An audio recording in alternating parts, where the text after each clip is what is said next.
Welcome to This Explainer. Today, we're taking a look at a genuinely fascinating mystery when it comes to the psychology of money. Specifically, why do ridiculously smart people so often make terrible, completely destructive financial decisions? The foundational premise we're going to be building on today is that financial success, building real, lasting wealth, is not a hard science. It's really not about advanced calculus or complex financial modeling. It is, fundamentally, a soft skill.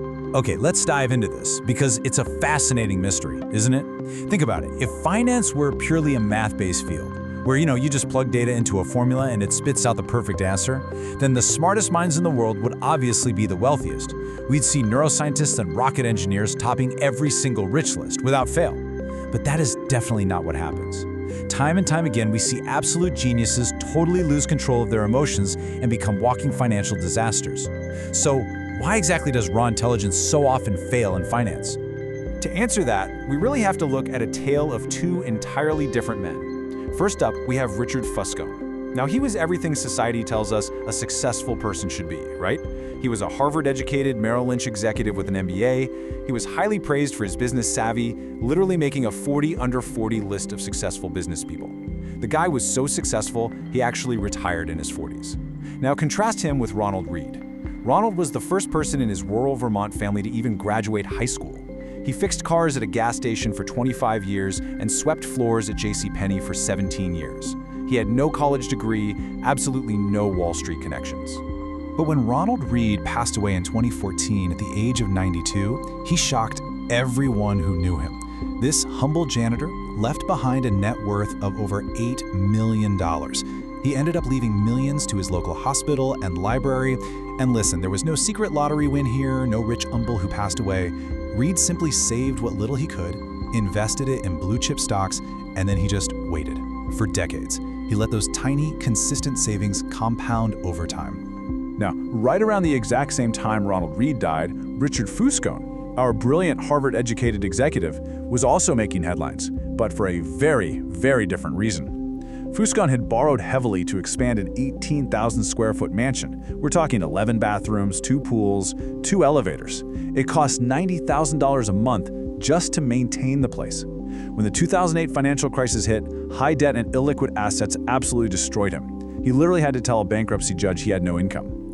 His majestic home, a place where guests used to dance on a see-through cover over an indoor pool, was sold in a foreclosure auction for 75% less than it was worth. Ronald was patient, Richard was greedy, and that one behavioral difference entirely eclipsed the massive education and experience gap between them. Today's explainer draws directly from Morgan Housel's brilliant book, The Psychology of Money. The stories of Read and Fusco perfectly encapsulate the core lesson of this source material, and that lesson is, doing well with money has very little to do with how smart you are, and absolutely everything to do with how you behave. And behavior, it turns out, is incredibly hard to teach, even to brilliant people. Section 1. Look, risk, and reality. When we actually look at reality, risk and luck are essentially siblings. They're doppelgangers. They represent the reality that every single outcome in life is guided by forces outside of our own individual effort. The source material makes a great point. For every Bill Gates out there, there is someone just as skilled and just as driven who simply ended up on the wrong side of life's roulette wheel. When we look at financial successes or failures, especially our own, we have to realize it is never entirely as good or as bad as it seems. Because risk is such a prevalent force, we actually need to cut ourselves some slack and forgive ourselves for past financial mistakes. Sometimes a failure doesn't mean you made a terrible decision, it just reflects the completely unforgiving reality of risk. This quote from Warren Buffett just hits the nail on the head. He was talking about a hedge fund filled with multimillionaires who lost absolutely everything because they took on massive, reckless risk just trying to get even richer. The hardest financial skill in the world is getting the goalpost to stop moving. Smart people often get what the source calls a swelled head.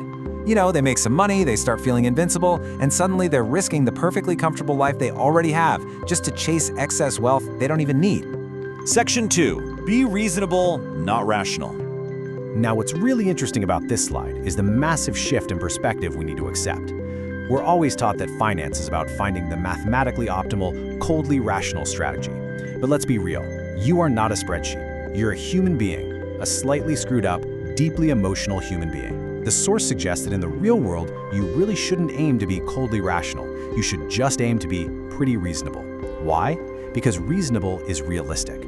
People ultimately optimize for what helps them get a good night's sleep, not what a mathematical model says is going to generate an extra 0.5% return. If a financial strategy makes you paranoid or miserable, you're simply not going to stick with it.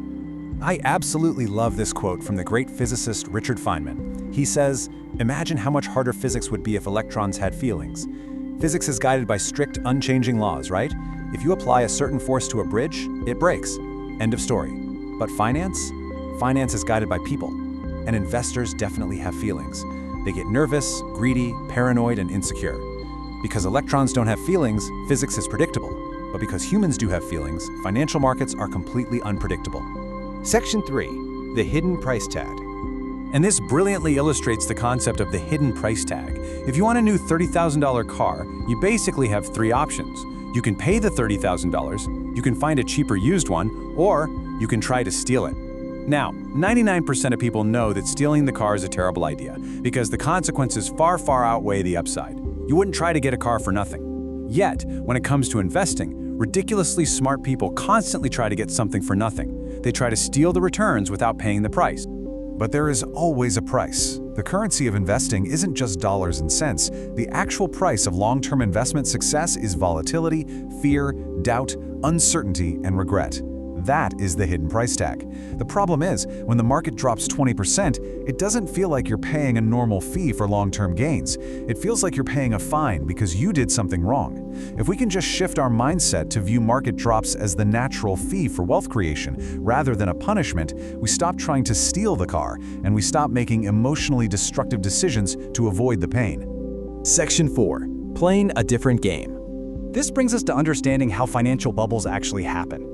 Bubbles happen when investors blindly copy the actions of people who are playing a completely different financial game. Imagine a teenager day trading tech stocks for fun, looking for quick momentum, versus an elderly widow who absolutely needs safe, reliable dividend income just to pay for her groceries. When a talking head on TV says, "Buy this stock," who exactly are they talking to? It's absurd to think a single stock price is perfectly rational for both of these people. Smart people lose their shirts when they take their behavioral cues from someone who has entirely different financial goals, time horizons, and risk tolerances than they do. Section 5. Mastering your money psychology. So how do we actually go about fixing our behavior? I think Voltaire said it best. History never repeats itself, man always does. Markets will constantly evolve. The technologies we invest in are going to change. Economic policies will constantly shift. But the underlying human psychology driving all of it, the greed, the fear, the insecurity, the desperate desire to look smart in front of our peers, that literally never changes. Man always repeats himself. To master your money, you don't need to master the math, you need to master yourself. So the crucial point is how we actually apply this daily. First, find humility when things go right and compassion for yourself when they go wrong. Remember, luck and risk are always at play in the background. Second, remember that less ego equals more wealth. Wealth is actually invisible. It's simply the gap between your ego and your income. It's the stuff you chose not to buy today so you could have freedom and options tomorrow. And finally, always leave room for error. You have to survive in order to succeed. Make sure your finances are barbelled so you can withstand the unexpected shocks that will inevitably come your way. I want to leave you with this final, vital question to ask yourself the next time you make a financial decision. Are you optimizing your money just to look smart to your friends, your colleagues, and your neighbors, or are you optimizing it to sleep soundly at night?